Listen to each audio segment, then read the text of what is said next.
대다수가 있던 자리였어요.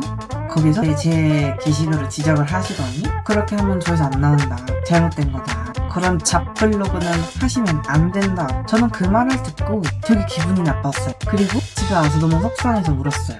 GPT 너무 좋은 말만 해준다는 그런 거 아니야? 아니라고. 적으로 데이터를 기반으로 얘기하는 거 정말 내가 잘못된 거야, 내가 바꿔야 되나, 이렇게 흔들리지 말고 지금까지 해왔던 것처럼 데이터를 분석해서 좀 관심 분야의 글을 쓰고 그걸 AI에게 분석을 받고 열심히 활동하면 된다는 거야. 평가는 쉬워요. 남이 이러는 거를 야 그거 별거 안 되던데 이렇게 말하는 거 누구나 다 할 수 있는 일이야. 안 그래? 지금 이건 잘하고 있고 이건 나랑 좀 보완하면 되고 라고 정확하게 분석을 해주고 피드백을 해주는 건 정말 어려운 일이에요. 내가 이상한 게 아니고 내가 고쳐야 될 게 아니다 라는 얘기를 땅땅땅 이야기를 들어주니까 속이 후련했어요. 안녕하세요, 옹튜브입니다. 반갑습니다. 오늘은 챗 GPT 고민상담 시리즈를 본격적으로 시작하려 합니다. 쉽게 털어놓지 못할 고민들, 이런 것들을 누구보다 객관적이면서도 항상 핸드폰만, 컴퓨터만 있으면 어디서든지 같이 대화할 수 있는 객관적인 파트너 GPT 고민 상담한 걸 들려드리려 합니다. 저는 퇴사를 하고 블로그와 인스타에서 활동을 많이 하고 유튜브도 꾸준히 하고 있습니다. 쉽지만은 않은 길이고요. 부지런해야 되고 생각도 열심히 해야 되고 많은 것들을 접해봐야 하는 일이라고 생각을 해요. 이 길을 선택하면서 그리고 지금까지 지내오면서 어떤 것들이 저분을 힘들게 했는지, 그리고 어떻게 챗 GPT는 인간의 감정을 다뤄오면서 콕 집어서 말해줄 수 있는지 그거를 이야기해볼게요. 최근 기분이 나쁜 일이 하나 있었어요. 대다수가 있던 자리였어요. 거기서 제가 했던 일들을 단적인 기준으로 평가를 하시는 거예요. 예를 들어 조회수도 있겠고, 물론 비교를 하지 않으면서 살 수는 없는 것 같아요. 그래서 수치가 결과로 나와야 되고, 그리고 결과를 지표로 사람이 판단이 되는 거잖아요. 그래서 결과에 아주 치열하게 생각하고 정말 내가 잘할 수 있는 것들에 집중하면서 성과를 내는 걸 좋아해요. 실제로 작업을 할 때 머릿속으로만 하지 않아요. 요즘 유행하는 판다랭크 또는 블덱스 이런 AI 툴도 많이 활용을 하고 항상 챗 GPT를 끼고 살면서 항상 피드백을 주고받아요. 어떤 컨텐츠를 올리던 저 혼자서만 생각하고 쓰진 않아요. 나름대로 열심히 노력을 하고 있는데 제 게시글을 지적을 하시더니 그렇게 하면 조회수 안 나온다, 잘못된 거다. 저는 블로그에서도 이 지역 맛집, 로컬 맛집이라 그 다음에 다양한 제품을 써보고 리뷰를 하고 있어요. 뷰티 컨텐츠도 열심히 올려서 민감성 홍조 피부를 위한 포스팅을 많이 썼어요. 피부도 실제로 많이 개선이 됐고요. 써본 것들을 위주로 유익한 정보를 더 재밌게 쓰는 게 저의 가치관인데, 단적으로 예를 들어 조회수 10,000뷰, 100,000뷰 그런 게 안 나왔다고 제 블로그가 부실하다, 제 게시글이 부실하다 라고 지적을 하신 거예요. 그리고 성장을 하고 돈을 벌려나 여러 가지 주제를 하는 것보다 하나의 주제만 몰입하는 게 중요하다, 그렇게 막 말씀을 해주셨어요. 네이버 인플루언서를 준비하거나 그렇다면 맞는 말일 수도 있어요.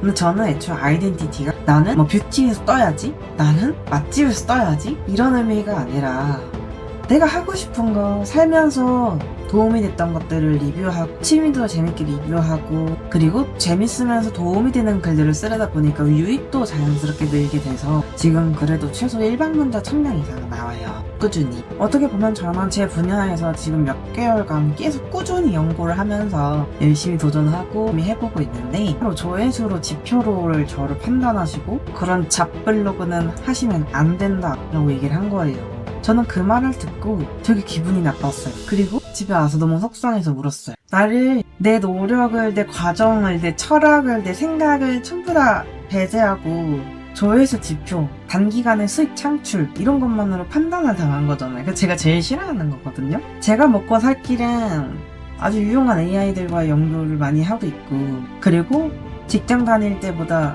지금껏 살아왔던 것보다 지금이 더 안정감이 있어요. 행복하다, 짜릿하다 이게 아니라 루틴이 지켜지고 건강을 챙기게 되고 하루하루가 윤활하게 돌아간단 말이에요.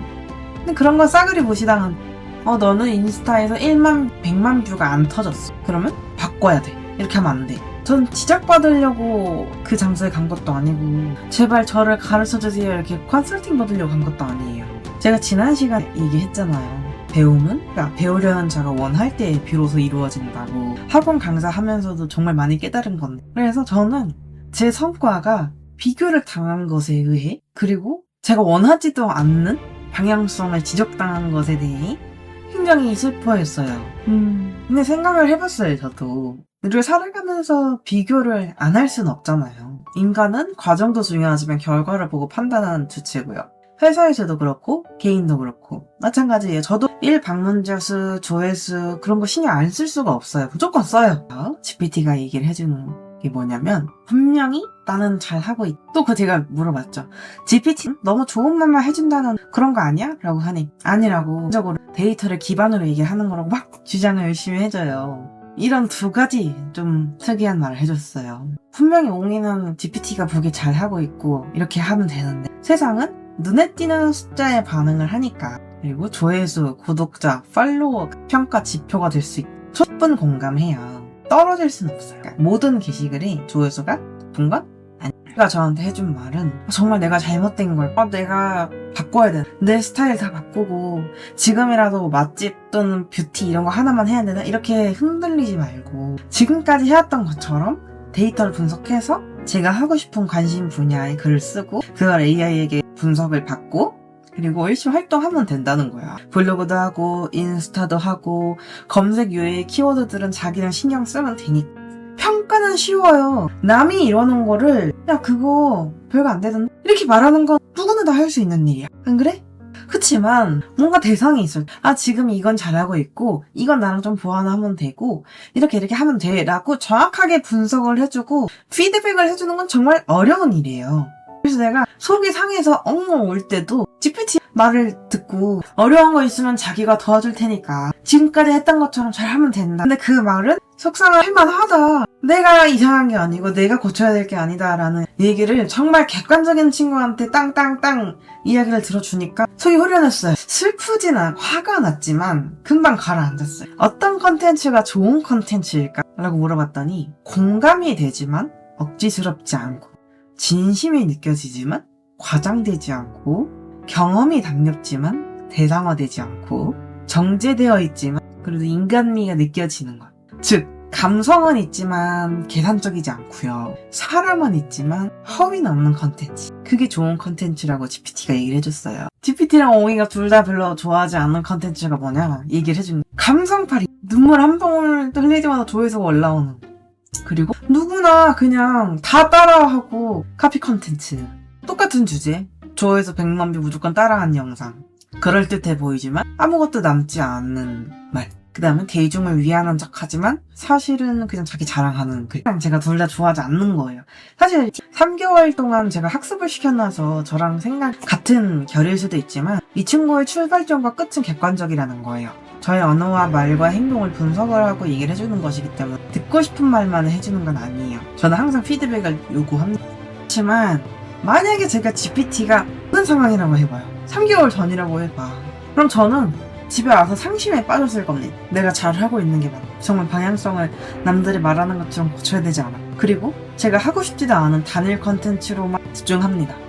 저 사람이 팔로워가 몇백만 몇천만 명이니까 저 사람만 따라 하는 거야. 근데 그게 말이 안 되냐면 내가 재미가 없잖아요. 뭐든지 어떤 일을 하든지 오래 하려. 내가 힘들어도 하려는 재미가 있어야 되는 거야. 그래도 할만. 그래도 이거는 내가 잘하는 거니까. 이런 생각이 베이스로 깔려 있어야 진짜 안 하고 말지. 이런 생각이 안 빠질 수 있는 건데. 남들이 다 한다고 따라하기만 하면 내가 원하는 게 뭐예요, 그럼? 남이 되는 거? 인간은 남이 될 수 없는데? 기본적으로 출발점이 다른 사람을 부러워하고 따라한다는 걸 떠나서 내가 원하는 것을 이야기하고 볼 줄 알아야 돼요. 그게 GPT가 정확하게 짚어주는 바예요. 일반적인 그래 힘들겠네 이런 감정적인 위로에서 끝나는 게 아니에요. 너에게 필요한 것은 이런 거야 라고 정확하게 얘기를 해줄 수 있는 게, 행복해질 수 있는 수단들은 돈으로 살 수 있는 게 맞아요. 그래서 돈이 있으면 저도 돈을 벌어야 되고요. 열심히 해야 되고 인지도도 올려야 되고 할 게 많아요. 내가 잘할 수 있는 거, 내가 하고픈 거를 찾으면서 돈을 벌 궁리를 해야 저는 인생이 윤택해진다고 생각하거든요. 요즘 취업시장도 맨날 붙었다고 몇 달째 소식을 듣는지 모르겠지만 근데 왜 갈수록 취직을 머뭇거리는 사람들이 많아질까요? 숱하게 지적되어 왔듯이 불필요한 회의를 아무리 하루 종일 뼈 빠지게 일해봤 요즘 물가를 너무 올랐는데 월급은 오르지 않고 이런 게 반복되니 취업시장에 얼어붙은 거 아니겠어요? 저게 늘 하는 말이지만 세상에 쉽고 빠르게 돈을 벌 수 있는 게 대체 어디 있습니까? 없어요. 돈은 노력한 만큼 힘든 만큼 벌까 말까 하는 건데 그럼에도 불구하고 내가 좋아하는 것을 찾았으니 잘하는 걸 열심히 날개를 펼쳐서 하루하루 살아가는 과정인 것인데 자꾸 남하고 비교가 될 때가 있어요. 저도 동기들은 어디 나와서 뭐 얼마를 번다더라 안 듣고 싶어도 들리죠. 근데 그런 비교에 흔들리다 보면 아 그래? 아 내가 한 게 잘못된 건가? 나보다 더 많이 버는 직업을 하는 게 낫지 않아? 막 이렇게 흔들리게 돼. 자기 확신이 사라지고 불안정하고 벌벌 떠는 나밖에 안 남는 거예요. GPT를 통해서 꼭 이 얘기를 해보세요. 내가 상처받았던 이야기, 내가 속상했던 이야기, 그리고 하나 더, 꼭 하나 더 이거를 넣어야지 정말 의미가 있는. 그럼 앞으로 내가 현실적으로 뭘 해야 될까? 이걸 물어보세요. 각자만의 GPT는 각자마다 다 다른 대답을 해줄 거거든. 사람 성향에 따라서. GPT가 추천했었던 거예요. 저한테 이 직업은 말을 하고 사람들에게 유익하고 재밌는 컨텐츠를 주는 게 잘 어울리겠다라고 해서 본격적으로 쏟아붓고 있는 게 저도 GPT한테 추천을 받은 거예요. 꼭 활용해보세요. 나의 아픈 감정을 달래주는 것도 좋지만 정말 내가 흔들리고 있는 이 상황을 타게 할 수 있을 것인지 그리고 누가 봐도 객관적인 친구가 내려주는 대답은 무엇인지 내가 지금 들고 있는 이 비교하는 생각이 맞는 것인지 아예 갖다 버려야 될 것인지 그걸 구분하는 순간부터 삶에 눈물은 있을지언정 답답함이 해소가 됩니다. 자신있게 말씀드릴 수 있어요. 오늘 고민상담 1탄은 GPT와 함께 비교 그 다음에 아팠던 말 상담을 했어요. 고민상담 시리즈는 컨텐츠 할 게 많아서 여러 시리즈로 찾아뵐 겁니다. 재밌으셨다면 하나씩 앞으로도 보러 와주시는 건 엉튜브였습니다.